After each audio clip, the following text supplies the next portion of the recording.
Hi, welcome back to History Recaps. A serial killer who murdered and raped at least 30 women and children.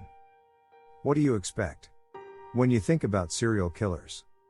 Some people might think that they deserve the death sentence, others might want to put them in prison. Sometimes even want to marry them. Some serial killers are so smart that they never get caught, and some even manage to escape prison. Today we are talking about a serial killer who conducted his own trial and who managed to break out of prison twice. None other than the infamous Ted Bundy. After the failed kidnapping of Carol Ranch in Utah in 1974, a patrol officer discovered Bundy's Volkswagen Beetle parked in front of the home of two young women.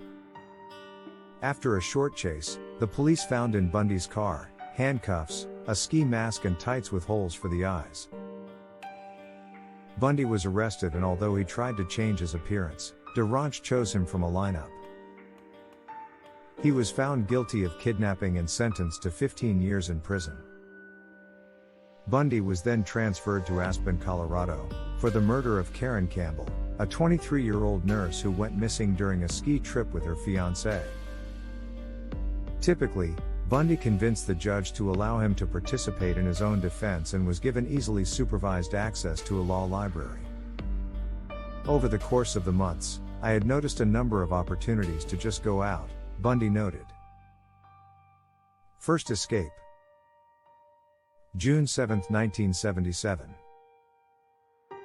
The judge residing on his trial decided to excuse Bundy from wearing handcuffs and leg shackles and had allowed him the opportunity to visit the courthouse law library so that he could research his case.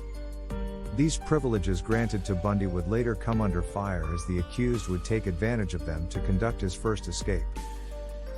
On June 7, 1977, whilst taking a break from court during a preliminary hearing, Bundy spotted an open window in the library and decided to act. He would later describe the moment during a phone call with prison psychologist Dr. L. Carlisle, saying, "The guard went outside for a smoke.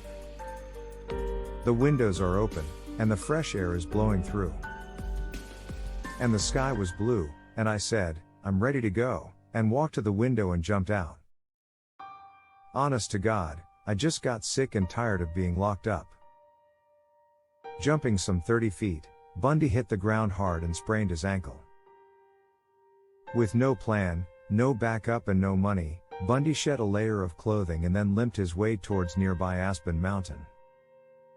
10 minutes after his escape, authorities caught on and began setting up roadblock across town and placed all citizens on high alert. Bundy hiked up the mountain and broke into a hunting cabin, stealing supplies and a rifle, and headed off again. Bundy ended up wandering around the forest for days after becoming lost and disorientated. He finally trekked down the mountain and returned to Aspen in the hope of stealing a car. Sleep deprived and in pain from his ankle, when Bundy did manage to steal a car, he drove it so erratically that it quickly caught the attention of police officers who pulled him over. Bundy was back in custody after 6 days on the run. Although his taste of freedom was short-lived, it wasn't to be his last. Second escape. December 1977. Bundy was stripped of all his previous privileges and was now back at Garfield County Jail. He wasted little time though in planning his next escape. Realizing that his last attempt failed through lack of planning, he began stashing away money, acquiring around $500 cash over the next 6 months. Most of which was smuggled in by his later wife Carol and Boone. Bundy also managed to secure a floor plan of the jail and a hacksaw from fellow inmates. In his cell was an unsecured grate in the ceiling. Bundy planned on cutting a hole around it and squeezing through the tiny 1-foot square gap before making his way along the crawl spaces above to one of the jailer's rooms.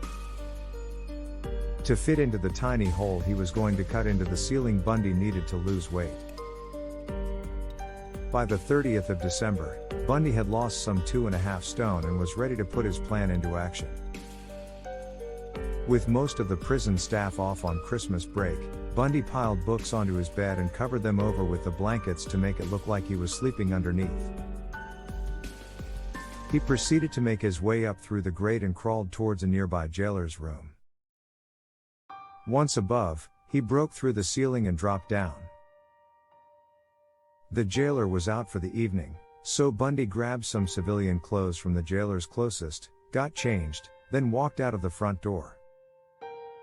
Bundy was at large, again. It would be some 17 hours before anyone realized he was missing.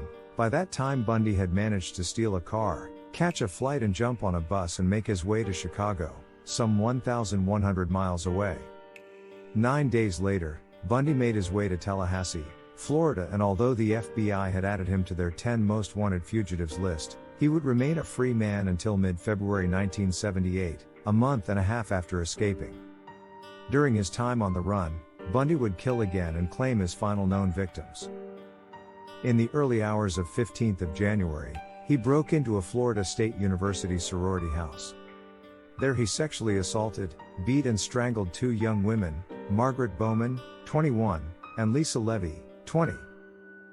2 other women in the house were attacked and suffered severe injuries, although they would survive thanks to the car headlights of a girl returning to the house, which scared Bundy off. Police estimated Bundy had been in the house for just 15 minutes and had carried out his attacks within earshot of over 30 witnesses, all of who heard nothing. That night Bundy went on to attack another young female student. She would live to tell the tale, albeit without her hearing after Bundy's vicious assault left her permanently deaf. Thank you guys for watching and subscribing. If you like this video, please subscribe, like and hit the bell.